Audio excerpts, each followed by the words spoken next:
আমি কোরআন থেকে সূরা তওবার একটা আয়াত পেশ করেছি আর সহিহ মুসলিমের একটা হাদিস। এই আয়াত এবং হাদিসকে সামনে রেখে যে বিষয়টার উপরে আলোচনা রাখবো সেটা হচ্ছে গুরুত্বপূর্ণ একটা বিষয়, যেটা আমাদেরকে আগে বুঝতে হবে, তারপরে সেই কাজটা করতে হবে। সেটা হচ্ছে আমরে বিল মারুফ নাহি আনিল মুনকার, মানে ভালো কাজের আদেশ, মন্দ কাজের নিষেধ। এই ব্যাপারে কোরআন এবং হাদিসের অনেক দলিল রয়েছে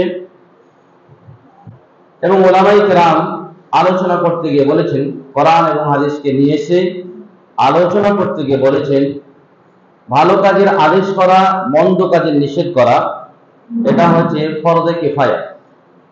যদি কিছু লোক করে তাহলে সবারই পক্ষ থেকে যথেষ্ট হয়ে যাবে, আর কেউ যদি না করে তাহলে সবাই গুনাহগার হবে। এবার সেটা পরিস্থিতি অনুপাতে বিষয়টা এক একটা সাইডে যায়।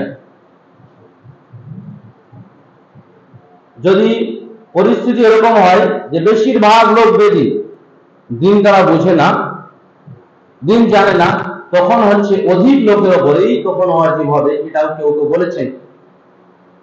যদি বেশিরভাগ মানুষ দিন বুঝে তখন কিছু লোক করলে যথেষ্ট, সবারই পক্ষ থেকে আদায় হয়ে যাবে। যেমন ধরেন জানাজার সালাত কিছু লোক করলেই সবারই পক্ষ থেকে যথেষ্ট। তো আল্লাহ রাব্বুল আলামিন কোরআনে বলেছেন ইহুদি খ্রিস্টানদের ব্যাপারে, লাউলা ইয়ানহাহুম রাব্বানিয়ুন, যদি আল্লাহ ওয়ালারা, যারা রব্বানিয়ুন বলা হয়, যারা আল্লাহ ওয়ালা, আল্লাহকে যারা মানে, আল্লাহ ভীতি যাদের ভিতরে, তারা যদি কি করত, তাদেরকে হারাম খাওয়া থেকে এবং গুনাহ থেকে যদি বিরত রাখত, ততই না মঙ্গল হতো। ইহুদি খ্রিস্টানদের ব্যাপারে আল্লাহ রাব্বুল আলামিন এই কথা বলেছেন। ওরকম ভাবে মুসলিমদেরকেও আল্লাহ রাব্বুল আলামিন বলেছেন, ওয়াল মুমিনুনা ওয়াল মুমিনাতু বা'দুহুম, একজন মুমিন পুরুষ, একজন মুমিন নারী, মুমিন পুরুষ এবং মুমিন নারী এক অপরের হিতাকাঙ্ক্ষী। আউলিয়ার বহু অর্থ হয়, ওলির বহু বচন আউলিয়া।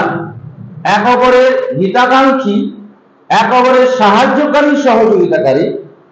ইয়ামুরুনা বিল মারুফ, তারা ভালো কাজের আদেশ করবে। ওয়া ইয়ানহাউনা আনিল মুনকার, অন্যায় কাজের নিষেধ করবে। ওয়ায়ুকিমুনা সলাহ, নামাজ কায়েম করবে। ওয়ায়ুতুনা যাকাত, যাকাত দেবে। ওয়ায়ুতিউনা আল্লাহ ওয়া রাসূলা, আল্লাহ এবং তার রাসূল সাল্লাল্লাহু আলাইহি ওয়াসাল্লামকে ইতাআত করবে। উলাইকা সায়ারহামুহুমুল্লাহ, আল্লাহ রাব্বুল আলামিন বলেছেন তাদের প্রতি দয়া করা হবে। যারা এই কাজ করবে, ইমানদারদের যে বৈশিষ্ট্য রয়েছে, সেই বৈশিষ্ট্যের মধ্যে বিশেষ একটা বৈশিষ্ট্য, সেটা হচ্ছে অন্যায় কাজকে নিষেধ করা, ভালো কাজের আদেশ করা। এটা ইমানদার একটা বৈশিষ্ট্য। ইমানদার বলা হয় তাকেই যে ব্যক্তি কি করেছে, ইমানদার তাকেই বলা হয় যে স্বীকৃতি দিয়েছে, এবং মুমিনা যে ইমানদারিনী তাকেই বলা হয় যে স্বীকৃতি দিয়েছে, স্বীকার করেছে ইমানের কথা, ইমানের যে আরকানগুলো আছে সেগুলো যারা স্বীকার করেছে, সেটা হচ্ছে অন্তরের কথা কর্ম এবং মুখের কথা কর্ম আর কাজ, অঙ্গ প্রত্যঙ্গের কাজের দ্বারা যারা বাস্তবায়ন করেছে, তাদেরকে বলা হয় ইমানদার বা মুমিন। আর আল্লাহ রাব্বুল আলামিন তাদেরই এই দায়িত্ব দিয়েছে, যারা এক অপরের সহযোগিতা এবং সাহায্য করবে, কি করতে গিয়ে, ভালো কাজের আদেশ করতে গিয়ে, মন্দ কাজে নিষেধ করতে গিয়ে, আর কি করতে, নামাজ কায়েম করতে, যাকাত দিতে। আল্লাহ রাব্বুল আলামিন লাস্টে ফলাফল বলছেন যে তাদের প্রতি দয়া করা হবে। দ্বিতীয় যে হাদিসটা পেশ করেছি, সেই হাদিসটা হচ্ছে আবু সাঈদ খুদরি রাদিয়াল্লাহু তাআলা থেকে বর্ণিত।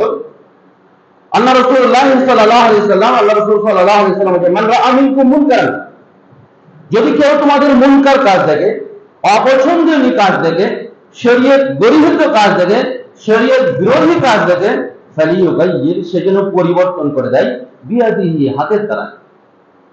ফাইল্লাম ইয়াস্তাতি, যদি তার হাতের দ্বারা পরিবর্তন করার ক্ষমতা না থাকে, ফাবি লিসানিহি, তাহলে মুখের দ্বারা পরিবর্তন করবে। ফাইল্লাম ইয়াস্তাতি, যদি সেটাও যদি ক্ষমতা না থাকে, ফাবি কলবিহি, তাহলে অন্তর দ্বারাতে প্রচেষ্টা করবে। রাওয়াহু মুসলিম। এই হাদিসটা ব্যাখ্যা করতে সাহাবী আল ফাওজান উনি ব্যাখ্যা করতে গিয়ে বলেছেন যে ওই যে কাজটা সে আদেশ করতে যাচ্ছে, যে কাজটা নিষেধ করতে যাচ্ছে, তাকে সেই ব্যাপারে জানা থাকতে হবে যে আসলেই এই কাজটা শরীয়তে নিষেধ করেছে কিনা, শরীয়তের কতটা এর মানদণ্ড কি আছে, এটা একটা স্তরটা জানা থাকতে হবে। দ্বিতীয় হচ্ছে আরেকটা জিনিস জানা থাকতে হবে, যাকে মানা করছি, হয়তো একটা অন্যায় কাজ করছি, আসলে সে কোন স্তরের কাজ, অপরাধের সাথে জড়িত আছে, এবং সেই ব্যক্তি কোন স্তরে, তাকে কোনটা আগে মানা করা উচিত, কোনটা হুকুম দেওয়া উচিত, এটাও জানা থাকতে হবে। দাওয়াত একটা পথ যেটা রয়েছে, সেই পথের মধ্যে গুরুত্বপূর্ণ একটা পথ উদু ইলা সাবিলি রাব্বিকা বিল হিকমা। এই হিকমতের অনেক ব্যাখ্যা দিয়েছে, ব্যাখ্যা দরকার, কয়েকটা ব্যাখ্যা দিয়েছে। আলা আলা আকলিন, আলা ইলমিন, আলা হিকমাতিন, ৬-৭টা ব্যাখ্যা দিয়েছেন ব্যাখ্যাকারকরা। তো বলেছে হিকমতের যে অর্থ, সেটা হচ্ছে তার মধ্যে একটি হচ্ছে ওকে বুঝতে হবে ব্যাপারটা আসলে কি, জ্ঞানের সাথেও দিতে হবে এবং ব্যক্তিটা বুঝতে হবে। তো ওই যে আগে হাদিসটা যেটা পেশ করলাম, ওই হাদিসে 3টি কথা রাসূলুল্লাহ বলছেন। একটা বলছেন যে হাতের দ্বারাই পরিবর্তন করা, দ্বিতীয় বলেছেন মুখের দ্বারাই পরিবর্তন করা, তৃতীয় বলেছেন অন্তর দ্বারাই পরিবর্তন করা। তো অন্তর দ্বারা যে পরিবর্তন করা বলা হয়েছে, প্রথম হচ্ছে হাতের দ্বারাতে। উলামায়ে কেরাম ব্যাখ্যা করতে গিয়ে বলেছেন, আল্লামা নবাবী সহিহ মুসলিমের যিনি ভাষ্যকার, উনি বলেছেন যে হাতের দ্বারা যে পরিবর্তন করবে আল উমারা, যারা হচ্ছে আমির, নেতৃত্ব স্থানীয় যারা আছে, তারা হাতের দ্বারা পরিবর্তন করবে। যারা নেতৃত্ব দেয় তারা হাতের দ্বারা পরিবর্তন করবে, তাদের যেহেতু ক্ষমতা আছে। এবং এখানে তিনি বলেছেন, সালেহ ফাওজান হাদিসটা ব্যাখ্যা করতে বলেছেন যে তার ওই ব্যাপারে জ্ঞান থাকতে হবে, যে ব্যাপারে সে মানা করতে যাচ্ছে, শরীয়তের শিশু বিষয়টা কি। তো যারা নেতৃত্ব স্থানে আছে, তাদেরকে হাতের দ্বারাই পরিবর্তন করতে হবে।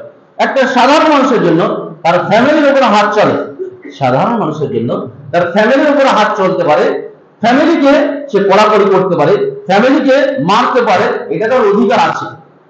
ওরকম ভাবে তার অধীনস্থ লোকেদের, আমিরের অধীনস্থ লোকেদেরকে যদি প্রয়োজন হয়, আমির তাদেরকে মারতে পারে, তাকে শাস্তি দিতে পারে, তাকে ধমকি দিতে পারে, কড়াকড়ি করতে পারে এবং পুরো আইনটা ক্যান্সেল করতে পারে, এটা অধিকার আছে।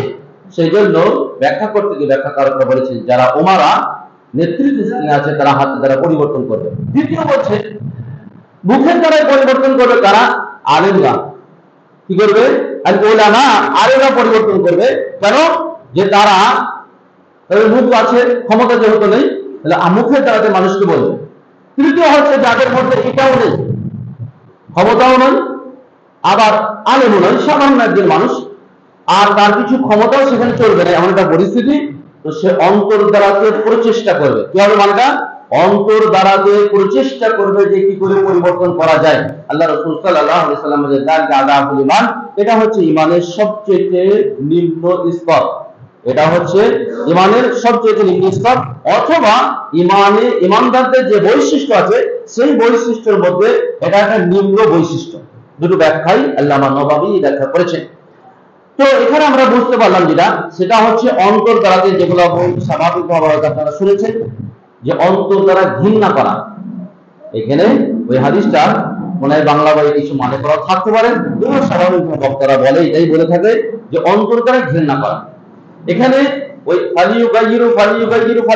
তিনবার একই শব্দ এসেছে, আর পরে যে শব্দ এসেছে বা, এই বা প্রিপজিশন আরবিতে হরফে জার পরে একই সিলা ব্যবহার হয়েছে, একই অর্থ হবে। কি হবে, একই অর্থ হবে, অন্তর দিয়ে প্রচেষ্টা করতে হবে। এটা হচ্ছে সর্বনিম্ন হচ্ছে ঈমানের একটা স্তর। অন্তর দিয়ে ঘৃণা, পাপকে মুমিনদের এমনি ভাবে আসবে, বুঝতে পারছেন। মুমিনদের কাছে পাপ এমনি বিরক্ত লাগবে, খারাপ লাগবে। যেমন সহিহ বুখারীতে, সহিহ মুসলিম হাদিস আছে, রাসূলুল্লাহ সাহাবায়ে কেরামদের মধ্যে সাহাবীরা বলছেন, ইয়াতাআযামুনা, যে আমাদের অন্তরে এমন এমন কথা মাঝে মাঝে আসে, মনে হয় যে আমরা কয়লা হয়ে যাই পুরো, কিন্তু বুদ্ধি উচ্চারণ করতে মন যায় না। অন্তরে পাপ মাঝে মাঝে আসে, তো মনে হয় কয়লা হয়ে যায়, কিন্তু উচ্চারণ করতে মন যায় না। রাসূলুল্লাহ সাল্লাল্লাহু আলাইহি ওয়াসাল্লাম বলেন, যালিকা শারীহুল ঈমান, এটা হচ্ছে ঈমানের স্পষ্ট পরিচয়, যে ঈমান আছে বলেই পাপকে পাপ মনে হচ্ছে, নাহলে পাপকে পাপ মনে হতো না। তো যাই হোক, আমরে বিল মারুফ আর নাহি আনিল মুনকার, ভালো কাজের আদেশ, অন্যায় কাজের নিষেধের একটি স্তর আছে। আমরা যখন দাওয়াতি কাজ করব, তখন একটা খুব গুরুত্বপূর্ণ বিষয় রয়েছে, সেটা হচ্ছে, মনে করেন একটা মুসলিম মানুষ, ও তাওহীদ ঠিক নেই, ওর আকীদাও ঠিক নেই, আল্লাহ রাব্বুল আলামিন হক নষ্ট করে, হক তালাফি করে, আল্লাহর হককে পয়মান করে, ও ওকে আমরা ও কথাটা না বলে কি বলছি জানেন, ওর প্যান্টটা ধরে নিচে আছে, একটা মুসলিম মানুষ কিন্তু আল্লাহ ছাড়া অন্য দাসত্ব করে, অথবা কারো দাসত্ব করে না, মনের দাসত্ব করে। আবার দেখছি পোশাক আশাক ঠিক নেই, অথবা মদ খাচ্ছে, গাঁজা খাচ্ছে। তো কোনটা আগে বলতে হবে?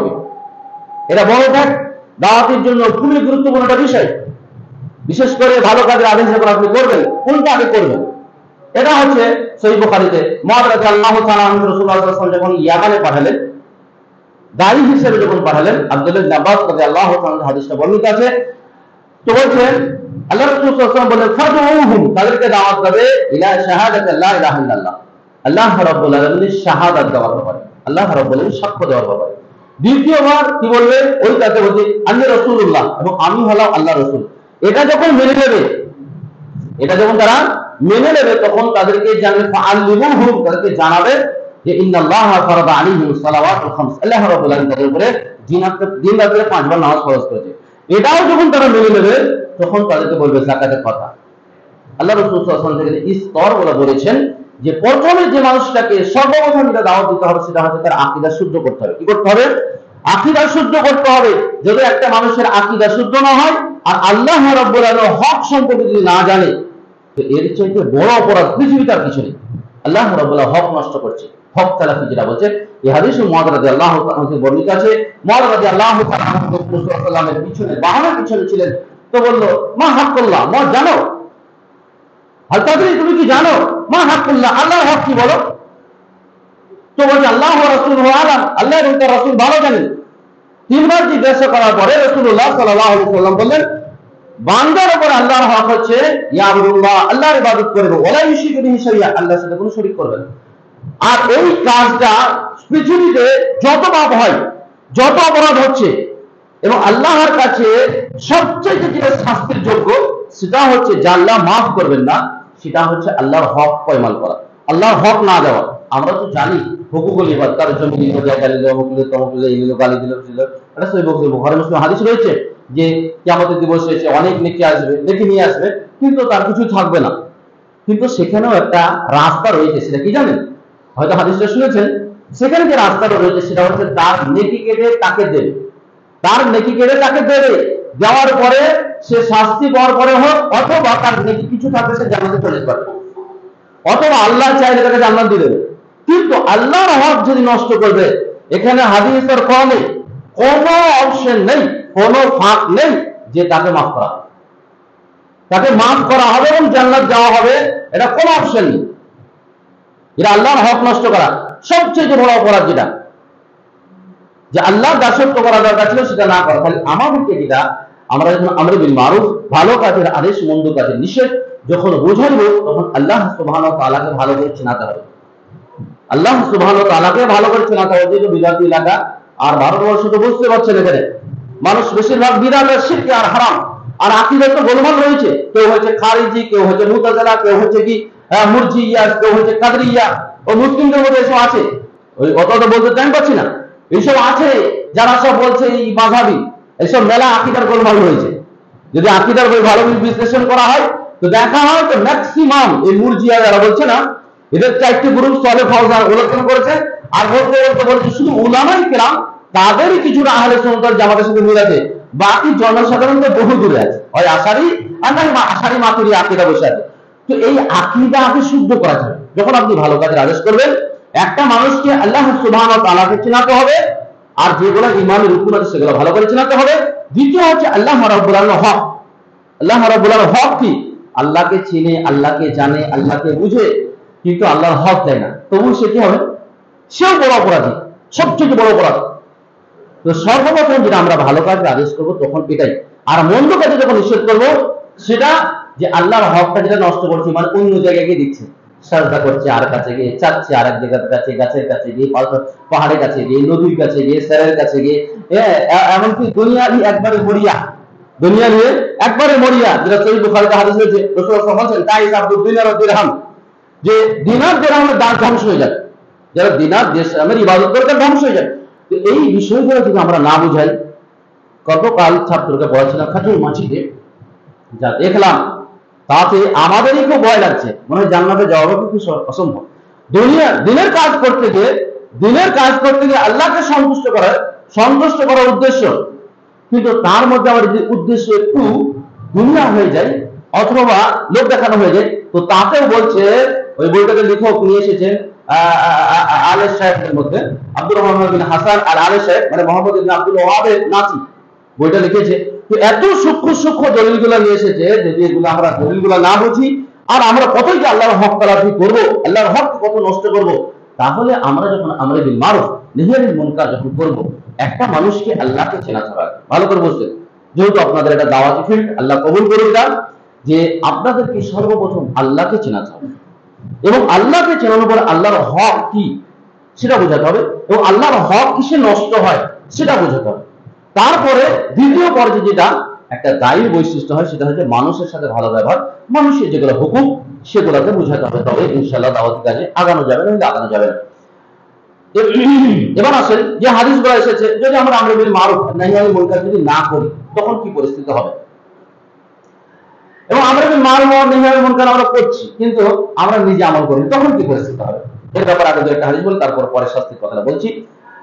তাহলে স্তরগুলো হলো ব্যক্তি বিশেষের উপর নির্ভর, আপনি যেমন ক্ষমতাশালী সেরকম আপনাকে কাজ করতে হবে, যদি ক্ষমতা আপনার বেশি থাকে তাহলে বেশি কাজ করতে হবে, বেশি দায়িত্ব, যদি আপনার প্রভাব বেশি থাকে তাহলে বেশি দায়িত্ব, যদি আপনি সাধারণ একবার নিরীহ মানুষ হন তাহলে আপনার কাছে বেশি দায়িত্ব নয়, যা আগেকার হাদিসটাতে বুঝতে পারা গেল। বুঝতে পারলেন, স্ত্রী এবং ছেলের কাছে আপনার বেশি পাওয়ার আছে, তাদেরকে আপনি জোর করে বাই বিচার তাদেরকে পরিবর্তন করতে হবে, কিন্তু সাধারণ একটা মানুষ চাচাতো ভাই মামা ভাই তাকে বললেই খালাস আপনার দায়িত্ব নেই, আপনার দায়িত্ব পালন হয়ে গেল, আল্লাহ রাব্বুল আলামিন আর জিজ্ঞাসা আপনাকে করবেন না। দ্বিতীয় হচ্ছে সহিহ মুসলিমে আবু সাঈদ খুদরি রাদিয়াল্লাহু আনহু হাদিসটা রয়েছে, সহিহ মুসলিমে যে হাদিসটা পেশ করলাম এর পরে হাদিসে কিতাবুল ঈমানে হাদিসটা রয়েছে, আল্লাহ রাসূল সাল্লাল্লাহু আলাইহি ওয়াসাল্লাম বলেন, মা মিন নবী বা'আথাহুল্লাহু ক্বাবলি, আমার পূর্বে এমন কোন নবী আসেনি, সেই নবীর কিছু ছিল হাওয়ারি বলা হয় বিশেষ সাহায্যকারী, ওয়া উম্মাতুন, এবং কিছু উম্মত ছিল, কিছু লোক না আসহাবু, কিছু সাহাবী ছিল, ইয়াক্তাদুনা বিসুন্নাহ, এটি কি করতেন, তাদের ইক্তেদা করত, তাদের হুকুমের অনুসরণ করত এবং তার সুন্নতকে তারা গ্রহণ করেছে। কিন্তু তারপরে ফাখালাফা খালফু, নবীদের পরে নবীদের জায়গায় স্থলাভিষিক্ত হয়েছে, নবীদের জায়গায় স্থলাভিষিক্ত হয়েছে কিছু আগাছা, খালফুন বলা হয়, পরে যারা আছে তাদেরকে অযোগ্য লোকদেরকে বলা হয়। নবীদের জায়গায় যারা এসেছে তাদের ব্যাপারে রাসূলুল্লাহ সাল্লাল্লাহু আলাইহি ওয়াসাল্লাম বলছেন, ইয়াকুলুনা মা লা ইয়াফালুন, তারা এমন কথা বলে যে নিজেরা করে না, এমন কথা বলে যা নিজেরা করে না, এমন কাজ করে, ওই আমালুনা মা ইউমারুন, আর এমন কাজ করে যা হুকুম করা হয়, যা শরীয়তে বলেনি, কোরআন হাদিস বলেনি, সাহাবায়ে কেরাম বলেনি, সেই কাজ তারা করে। আল্লাহ রাসূল সাল্লাল্লাহু আলাইহি ওয়াসাল্লাম তারপরে বাক্যটা ভালো করে শুনেন, ফামান জাহাদাহুম বিয়াদিহি, যারা তাদের সঙ্গে জিহাদ করবে হাতের দ্বারাতে, ফাহুয়া মুমিন, তারা মুমিন হবে। ওমান জাহাদাহুম বিকলবিহি, আর যারা অন্তর দ্বারাতে, ওমান জাহাদাহু বিয়াদিহি, ওমান জাহাদাহু বিলিসানিহি, তারপরে যারা মুখ দিয়ে তাদের সাথে জিহাদ করবে, ফাহুয়া মুমিন, তারাও মুমিন থাকবে। ওমান জাহাদাহু বিকলবিহি, তারপরে যারা অন্তর দ্বারাতে জিহাদ করবে, ফাহুয়া মুমিন, তারাও মুমিন হবে। ওয়ালাইসা মারা যালিক, এরপরে এই তিনটি স্তরের মধ্যে কোন একটা স্তর যদি না থাকে, লাইসা ফি কলবিহি খারদাল মিনাল ঈমান, তার অন্তরে রায়ের বরাবর ঈমান। কথা বুঝতে পারলেন? রাসূলুল্লাহ সাল্লাল্লাহু আলাইহি ওয়াসাল্লাম স্পষ্ট ভাষায় বললেন যে নবীদের জায়গাতে তাদের স্থলাভিষিক্ত হয়, তাদের জায়গাগুলোকে দখল করে কিছু লোক, তার পরবর্তীকালে যারা আগাছা লোক আছে তাদের কয়েকটা বৈশিষ্ট্য কথা রাসূল সাল্লাল্লাহু আলাইহি ওয়াসাল্লাম বলেছেন, যা বলবে তাই করবে না, আর তাই করবে যা করতে বলা হয়নি, এটা হচ্ছে বৈশিষ্ট্য। তাহলে মনে করেন সহজ সরল পথে আমাদের দেশে যাদেরকে উলামা বলা হচ্ছে, কোরআন হাদিস অনুপাতে বলা হচ্ছে আল উলামা ওয়ারাসাতুল আম্বিয়া, উলামারা হচ্ছে আম্বিয়াদের ওয়ারিস, স্থলাভিষিক্ত, তাদের জায়গাতে তারা কাজ করবে। এখন রাসূল সাল্লাল্লাহু আলাইহি ওয়াসাল্লাম এটাও কথা সাবধান করছেন যে আলেমদের মধ্যে কিছু আগাছা হবে, কি হবে, আলেমদের মধ্যে কিছু আগাছা হবে, অথবা নবীদের যে কাজ সেই কাজটা করতে চাইবে নবীদের জায়গাতে এসে, কিন্তু তারা বলবে ঠিকই কিন্তু করবে না, আর সেটাই করবে যেটা করতে বলা হয়নি। যা বহু দেখতে পাচ্ছেন আপনারা, বহু দেখতে পাচ্ছেন এই যে মহরম আসছে, মহরম কয়েকদিন পরে তো মহরম, সোমবার মঙ্গল বুধবারের মধ্যে এই যে মহরম আসছে, সেখানে ইসলামের নাম দিয়ে কত দিয়ে কি করা হচ্ছে, এক তো হারাম, সবগুলাই হারাম, অথবা কিছুগুলো বিরাটও হারাম, সবগুলাই হারাম হয়। নাচা গানা, তারপরে আপনার তাজিয়া বলেন, কিছু মূর্তি তৈরি করা, এগুলো সবই হচ্ছে হারাম, সবই হচ্ছে কি হারাম, সীমালঙ্ঘন করা, বাড়াবাড়ি করা, যা উপমহাদেশে বহু ইসলামের নামে সব হয়েছে। তাহলে এই ক্ষেত্রে তারা তো নবীদের ইসলামী শিখতে বলছে, আর তারা বলছে আমরা নবীর আশিক, নবী সাল্লাল্লাহু আলাইহি ওয়াসাল্লামকে আমরা ভালোবাসি, হুসাইনের আশিক আমরা, এ তো দাবি করছে। তো তাদের ব্যাপারে রাসূল সাল্লাল্লাহু আলাইহি ওয়াসাল্লাম বলছেন যে হয় হাতের দ্বারাতে, নাহি মুখের দ্বারাতে, নাহি অন্তর দ্বারাতে, আপনার যেমন ক্ষমতা আছে সেরকম পরিবর্তন করতে হবে। যদি প্রতিবাদ না থাকে বা কোন স্তর যদি না থাকে, হাদিসে 3 স্তর রাসূল সাল্লাল্লাহু আলাইহি ওয়াসাল্লাম বললেন, কোন স্তর যদি না থাকে, তাহলে আগেকার যে ধর্মগুলো ছিল, ইহুদি খ্রিস্টানদের ধর্ম, যেমন সব মিক্সচার হয়ে গেছে, ভালো আর মন্দ কিছু বুঝতে পারা যাচ্ছে না, যদি প্রতিবাদ আর নিন্দা যদি কিছু আলেম না করে, তাহলে ধর্ম হয়ে যাবে সব মিথ্যা হয়ে যাবে। অনেক সময় সাধারণ মানুষ বলে যে আলেমরা আলেমদের বদনাম করে, বলে কি বলে না, বলে, এবং তাদের কাছে খারাপও লাগে। যদি আলেমরা আলেমদের বদনাম না করে, বদনাম যদি না করে, তো ইসলামের কিছু থাকবে না, যেমন হিন্দু ধর্মের কিছু নেই, যেমন খ্রিস্টান ধর্মের কিছু নেই, যেমন বৌদ্ধ ধর্মের কিছু নেই, সব হচ্ছে কি সবাই একমত, সবাই একমত, ভালো করো খারাপ করো, সাধারণ মানুষকে প্রতারণা করো আর ধোকা দাও আর নিজে ইনকাম করো, এটাই হয়ে যাবে যদি আলেম কিছু শ্রেণীর আলেম যদি প্রতিবাদ না করে।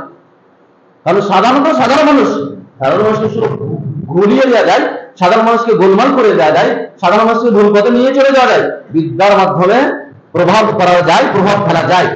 তো রাসূলুল্লাহ সাল্লাল্লাহু আলাইহি সাল্লাম বলেছেন 3টি স্তর, সেটা কি বলেছেন, এক নম্বর স্তর বলেছেন যে হাতে দ্বারা পরিবর্তন করতে। হাতের যদি, যে আমি আগে ব্যাখ্যা করে বলেছি, দ্বিতীয় যদি হাতে না থাকলে মুখের দ্বারা, মুখে যদি ক্ষমতা না থাকলে অন্তর দ্বারাতে চেষ্টা করতে হবে যে এই অপরাধ, এই যে ইসলামের নামে এত ভণ্ডামি চলছে, এই ভণ্ডামিগুলো আস্তে আস্তে কি করতে হবে, চেষ্টা করতে হবে।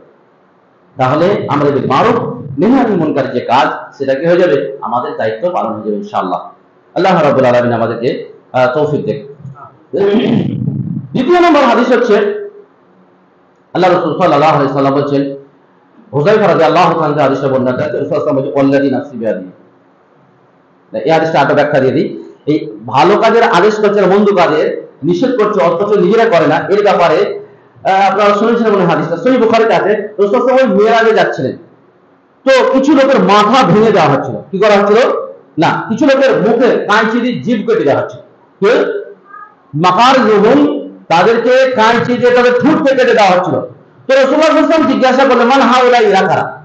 রাসূলুল্লাহ সাল্লাল্লাহু আলাইহি ওয়াসাল্লাম বললেন, খতাদাউ মিন উম্মতিকা, এরা হচ্ছে আপনার উম্মতের বক্তা, এরা হচ্ছে আপনার উম্মতের বক্তা।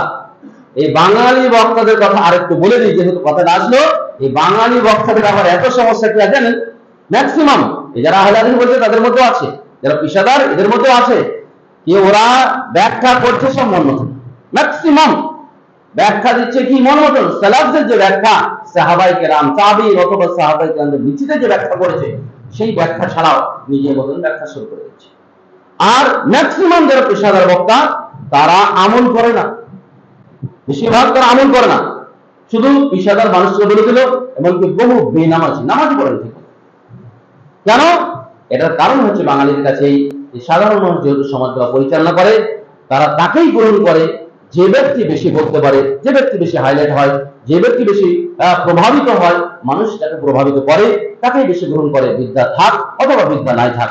সেজন্য যেটা বলবে সেটা যদি না করে, রাসূলুল্লাহ সাল্লাল্লাহু আলাইহি ওয়াসাল্লাম এই হাদিস বলেছেন। দ্বিতীয় হাদিস হচ্ছে সহিহ বুখারী মুসলিম হাদিস, যায়েদ রাদিয়াল্লাহু তাআলা বর্ণিত আছে, রাসূলুল্লাহ সাল্লাল্লাহু আলাইহি ওয়াসাল্লাম বলেছেন, কিছু লোকের কি হবে, ওই জাহান্নামে নারী ভুঁড়ি বাহির হয়ে থাকবে আর চারিদিকে ঘুরতে থাকবে। আর জাহান্নামবাসীরা এসে বলবে, কি ব্যাপার, কি হয়েছে তোমার, তুমি যে আমাদেরকে ভালো কাজের আদেশ করতে আর মন্দ কাজে নিষেধ করতে, তোমার কেন অবস্থা তো খারাপ। আর সে চারিদিকে চাকার মতন ঘুরতে থাকবে, অথবা মাউলের গরুর মতন সে ঘুরতে থাকবে, বলবে আমরু, আমি আদেশ করতাম কিনা, বলে আছি নিজে করতাম, সেই জন্য আমার এই পরিস্থিতি। তাহলে নিজে করবে আর কি করবে, নিজে করবে না, লোককে বলবে। এটাও খুব ভয়ঙ্কর বক্তার জন্য, বা যে ব্যক্তি আমরা দাওয়াতি কাজ করছি তাদের জন্য আমাদেরকেও আমল করতে হবে এবং বলতে হবে। আরেকটি কথা এখানে বলে দিই, সেটা হচ্ছে, মনে করেন এমন কাজ যেটা আপনার জন্য বাধ্য নয়, মনে করেন জাকাতের কথা আপনার উপরে যাকাত ফরজ নেই। তো যাকাতের ব্যাপার আপনি জানেন, আপনি আলেম মানুষ, তো আপনি যাকাতের ব্যাপারে বলবেন, কিন্তু আপনার উপরে যাকাত ফরজ নেই। আপনার উপরে হজ ফরজ নেই, কিন্তু হজ বলা আপনার অধিকার আছে। সেই বিষয়গুলা যেগুলা আপনি আপনার উপরেও ফরজ বা আপনাকেও করতে হবে কিন্তু আপনি করছেন না বলছেন, তখন পাকড়াও। কথাটা বুঝতে পারলেন? আর যেটা সব করতে আল্লাহ রাব্বুল আলামিন বলেছেন, যা বলে তাই করে না, কাবুর মাকতান ইনদাল্লাহি, এটা আল্লাহর কাছে খুবই খারাপ। ইহুদি খ্রিস্টানদের ব্যাপারে সূরা বাকারাতে আল্লাহ তাআলা বলেছেন, তা'মুরুনা নাসা বিল বির, লোকেদেরকে ভালো কাজের আদেশ করো, ওয়া তানসাউনা আনফুসাকুম, আর নিজে ভুলে যাও। ইহুদি খ্রিস্টানদের ব্যাপারে আল্লাহ তাআলা বলতে গিয়ে এই কথা বলেছেন যে নিজে ভালো ভালো কথা বলছে কিন্তু নিজে আমল করছে না। আমাদেরকে বা আমল দাঁড়িয়ে হতে হবে, তাহলে ইনশাআল্লাহ দাওয়াতে বরকত হবে এবং ভালো কাজের আদেশ করা, মন্দ কাজের আদেশ করা বরকত হবে। যা সহিহ বুখারীতে হাদিস রয়েছে এবং মুসলিম হাদিসটা আবু হুরায়রা রাদিয়াল্লাহু তাআলা আনহু বলেন, যদি কোনো ব্যক্তি সর্বপ্রথম যে কাজটা করবে আর তার থেকে যত লোক করবে, তো সবাইকে যা নেকি দেওয়া হবে তাকে একাই ততটা নেকি দেওয়া হবে। লা ইয়ানকুসু মিন আওজারিহি, লা ইয়ানকুসু মিন আজরা উজুরিহি, তাদের কারো নেকি কমানো হবে না। কেউ যদি খারাপ কাজ চালু করে আর তার থেকে যত লোক খারাপ কাজ করবে, তো যত লোককে গুনাহ দেওয়া হবে, যত লোককে গুনাহ দেওয়া হবে তাকে একাই ততটা গুনাহ দেওয়া হবে। লা ইয়ানকুসু মিন আওজারিহি, কারো নেকি কি হবে, কারো গুনাহ কমানো হবে। সেই জন্য আমাদেরকে বা আমল দায়ী হতে হবে এবং নিজেকে আমল করতে হবে, তাহলে ইনশাআল্লাহ দাওয়াতের বরকত হবে। দ্বিতীয় হচ্ছে, যদি আমরা দাওয়াতি কাজ না করি, তখন পরিস্থিতিটা কি হবে? মনে করো কেউ করছে না, তখন পরিস্থিতিটা কি হবে? হাদিসটা হুযায়ফা রাদিয়াল্লাহু তাআলা থেকে বর্ণিত, রাসূলুল্লাহ সাল্লাল্লাহু আলাইহি ওয়াসাল্লাম বলেন, ওয়াল্লাযী নাফসি বিয়াদিহি, সেই সত্তার কসম, লা তা'মুরান্না বিল মারুফ, অবশ্যই তোমরা ভালো কাজের আদেশ করবে, ওয়ালা তানহাউনা আনিল মুনকার, এবং অন্যায় কাজে নিষেধ করবে। আওলা ইউশিকান্নাল্লাহ, যদি তোমরা না করো ভালো কাজের আদেশ, মন্দ কাজের নিষেধ যদি তোমরা না করো তোমাদের সাধ্য অনুপাতে, তাহলে কি হবে? আল্লাহ রাব্বুল আলামিনের পক্ষ থেকে আযাব আসবে। কি হবে? আয়াবাতাল্লাহু, আল্লাহ রাব্বুল আলামিনের পক্ষ থেকে তোমাদের উপরে আযাব আসবে। আর তোমরা আল্লাহর কাছে দোয়া করবে, লা ইউস্তাজাবু লাকুম, তোমাদের দোয়া কবুল হবে না। কি হবে? দোয়া করা হবে, দোয়া করবে সবাই, কিন্তু কবুল হবে না। এটা হচ্ছে সবচেয়ে বড় সমস্যাজনক, যে আল্লাহ রাব্বুল আলামিন একটা বান্দার দোয়া যদি কবুল না হয়, এত মেহনত এত পরিশ্রম করার পরে, তাহলে এটা হচ্ছে সবচেয়ে দুঃখজনক। তা আমর বিল মারুফ নাহি আনিল মুনকার করতেই হবে। যদি না করা হয়, যে স্তরগুলো আমি বললাম হাদিস অনুপাতে, এর কোনটা যদি না থাকে তাহলে কিন্তু সমস্যা আছে। বলছে করছে, করুক, তা কি হয়েছে? ওর স্বাধীনতা আছে, বাক স্বাধীনতা, যেমনটা করুক না কেন, করলে কি হবে? এটা কি আমাদের আলামত? এটি আমাদের আলামত। মুনাফিকদের এই অবস্থা ছিল। মুনাফিকাতু বা'দুহুম, সূরা তাওবাতে আল্লাহ রাব্বুল আলামিন 68 নম্বর আয়াতে বলেছে, মুনাফিক একজন মুনাফিক আর একজন মুনাফিক নারী এক অবস্থায় বন্ধুত্ব আছে। কি করে তারা? ইয়ামুরুনাল মুনকার, খারাপ কাজের আদেশ, ওয়া ইয়ানহাউনা আনিল মারুফ, আর ভালো কাজের নিষেধ করে তারা। আর কি করেছে তারা? তারা আল্লাহকে ভুলে গেছে। ফানাসি আল্লাহ, আল্লাহ ভুলে যাবে। কি হবে? নাসি আল্লাহ, আল্লাহ ভুলে যাবে। আগে যেটা 70 নম্বর আয়াতে যেটা পেশ করলাম, তারপরে আয়াতে আল্লাহ রাব্বুল আলামিন মুমিনদের সাথে ওয়াদা করেছে যে তাদেরকে জান্নাত দেবে, এমন জান্নাত যেখানে চিরদিন থাকবে। অনেক কথা এখানে বর্ণনা করছে। আর এই পরে আয়াতে 68 এবং 69 নম্বর আয়াতে আল্লাহ রাব্বুল আলামিন মুনাফিকদের ব্যাপারে বলেছে, ওয়াদাল্লাহুল মুনাফিকিনা ওয়াল মুনাফিকাত, যারা ভালো কাজের আদেশ না করে মন্দ কাজের আদেশ করে, আর ভালো কাজকে যারা বারণ করে বা অগ্রাধিকার করছে, করুক, তা কি হয়েছে? ছোট ছেলে করলে কি হলো? খালি মজা করে লেখ না কেন, এখন তো টাইম হয়নি। ঠিক আছে? এই যে মানসিকতা, এটা হচ্ছে মুনাফিকদের মানসিকতা। বললে এরকম যারা আছে তাদের ব্যাপারে, মুনাফিকদের ব্যাপারে, মুনাফিক তাদেরকে বলা হয় বাহ্যিক দৃষ্টিতে মুসলিম, বাহ্যিক দৃষ্টিতে মুসলিম, কিন্তু ভিতরে কি? ইসলামের ব্যাপারে তার নিফাক আছে, ভিতরে গোপনীয় কুফর আছে। মুনাফিকের দুটি স্তর আছে। তো এই দিকে কি করছে? সে আহ্বান করছে। এর ব্যাপারে রাসূলুল্লাহ সাল্লাল্লাহু আলাইহি ওয়াসাল্লাম বলেন, দাওয়া জাহিলিয়া, যে ব্যক্তি দাওয়াত জাহিলিয়াতি দাওয়াত দেবে, ফাইন্নাহু যুসাহু জাহান্নাম, সে জাহান্নামে জ্বালানি হবে। সাহাবী বললেন, আল্লাহ রাসূল, ওয়া ইন সাল্লা ওয়া সামা, সে যদি নামাজ পড়ে, সে যদি কি করে? সিয়াম করে, রোজাও যদি করে, সে কি তারপরে জাহান্নামে যাবে? রাসূল বলেন, ওয়া ইন সাল্লা ওয়া সামা, যদি সে নিজে নামাজ পড়ে এবং নিজে কি করে? রোজাও করে, তবু জাহান্নামে যাবে। কেন? সে মুনাফিক যাইছে কোন দিকে? আল্লাহ রাসূল যা বলেছেন, আল্লাহ যা বলেছেন তার বিপরীত দিকে চাইছে। বাহ্যিক দৃশ্য দেখতে মুসলিম মনে হচ্ছে, বাহ্যিক দৃশ্য দেখতে মুসলিম মনে হচ্ছে, বাহ্যিক দৃশ্য মনে হচ্ছে পরেশগার মানুষ, বাহ্যিক দৃশ্যে মনে হচ্ছে দিনদার মানুষ, বাহ্যিক দৃশ্যে মনে হচ্ছে বড় হাব্বা ঝোপা লাগিয়ে একবারে অনেক আলখাল্লা লাগিয়ে বড় পরেশগার মানুষ মনে হচ্ছে, কিন্তু দাওয়াত দিচ্ছে হারামের দিকে, আহ্বান করছে খারাপের দিকে, খারাপের দিকে উৎসাহ দিচ্ছে, বিভিন্ন অজুহাত খাড়া করছে, যেসব কি আমাদের আলামত হবেই। যে লোকের সুযোগ দেওয়ার একটা চেষ্টা, কিন্তু মুমিন এটা করবে না। মুমিন সর্বাধিক চেষ্টা করবে যাতে করে আল্লাহর জমিনে ভালো কাজ হোক, অন্যায় কাজ বন্ধ হয়ে যায়। বন্ধ তো সব হবে না, কিন্তু মুমিনের নিজস্ব প্রচেষ্টার কারণে সে জান্নাতে যাবে, নিজস্ব ইচ্ছার কারণে সে জান্নাতে যাবে, নিজস্ব ইচ্ছার কারণে সে সফলতা হবে, নিজস্ব ইচ্ছার কারণে তো আল্লাহর কাছে মর্যাদা পাবে।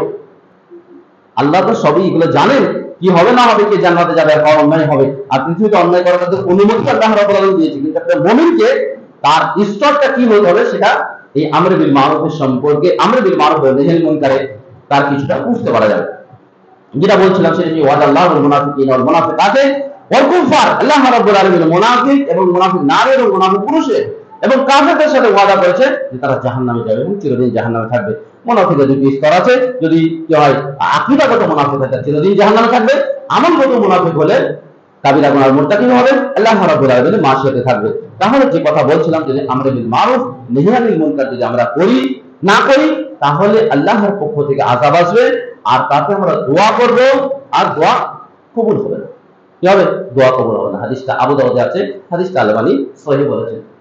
দ্বিতীয় আরেকটা হাদিস বলে শেষ করে দেবো, সেটা হচ্ছে আল্লাহ রাসূল সাল্লাল্লাহু আলাইহি ওয়াসাল্লাম, মা মিন রাজুলিন মিন কওম, কোন ব্যক্তি কোন জাতির মধ্যে বসবাস করে, মনে করেন সমাজ, যেসব সমাজ আছে সেই সমাজগুলোতে বসবাস করে, যেগুলো আমি সমাজ দেখেছি, যে আমরা যে হাদিস এলাকায় বসবাস করি সেখানে যা দেখেছি, বেশিরভাগ যে নীতিগুলো চালানো হচ্ছে বেশিরভাগ হচ্ছে জাহিলিয়াতি নীতি।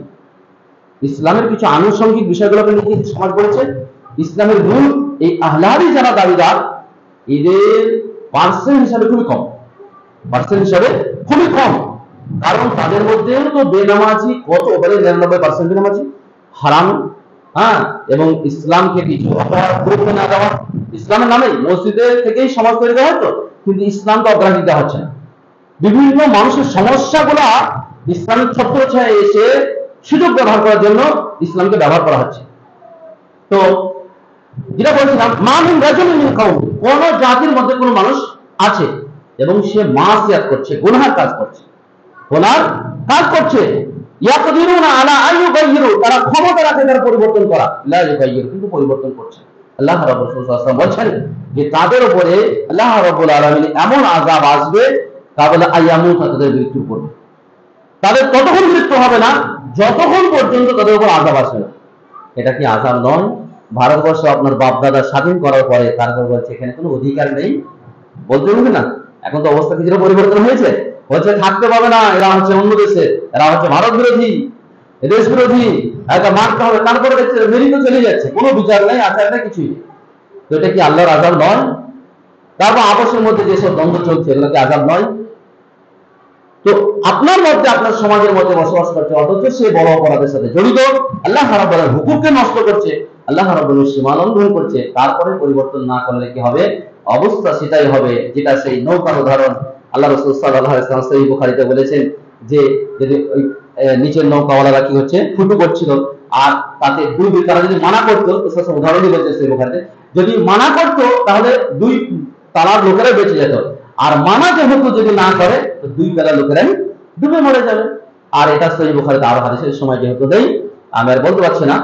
তো শেষ কথা যেটা বলছি সেটা হচ্ছে, অবশ্যই আমাদেরকে যে কাজটা করতে হবে সেটা হচ্ছে, যদি আমরা দুনিয়াতে সুস্থ থাকতে পারি, সুস্থ থাকতে চাই, আল্লাহ রাব্বুল আলামিনের রহমতের জীবন যাপন করতে চাই, এবং পরকালে যদি আমরা সফলতা অর্জন করতে চাই, তাহলে আমাদের সাধ্য অনুপাতে আমাদেরকে ভালো কাজের আদেশ এবং অন্যায় কাজে নিষেধ করতে হবে। তাহলে ইনশাআল্লাহ অবশ্যই সফলতা আসবে। এবং আপনাদের জন্য বিশেষ একটা কাজ, যেহেতু আপনারা বিদাতি এলাকা থেকে উঠে এসেছেন, আর এখানে ইসলামের নামে যেসব কাজগুলো হয়, আল্লাহ রাব্বুল আলামিন হক নষ্ট করা হয়, আল্লাহ রাব্বুল আলামিন হক নষ্ট করা হয়, এটা সবচেয়ে বড় অপরাধ যা একটা মানুষের মাফ হয়। সেজন্য আপনাদের একটা দায়িত্ব যে তাদেরকে বোঝানো। আল্লাহ রাব্বুল আলামিনের কাছে দোয়া করি, হে রাব্বুল আলামিন, তুমি এই সমাজে যে সমস্ত ভাইরা দাওয়াতি কাজ করছে তাদেরকে তুমি কবুল করে দাও এবং তাদেরকে তুমি তৌফিক দান করো। হে রাব্বুল আলামিন, জায়গাটা তুমি প্রশস্ত করে দাও, যাতে করে আরো দাওয়াতি কাজ আমরা সবাই চালাতে পারি। হে রাব্বুল আলামিন, তুমি আমরা যে কথাগুলো পেশ করলাম, এই কথাগুলো আমাদের সকলকে আমল করার তৌফিক দান করো, এবং আমাদেরকে আল্লাহ রাব্বুল আলামিন তুমি এমন একজন দায়িত্বশীল দাও যার পিছনে থেকে আমরা ভালো কাজের আদেশ, মন্দ কাজের নিষেধ, এবং দুনিয়া থেকে যেন আমরা রক্ষা করতে পারি, পরকালে আযাব থেকে যেন বাঁচতে পারি। আল্লাহুম্মা আমিন।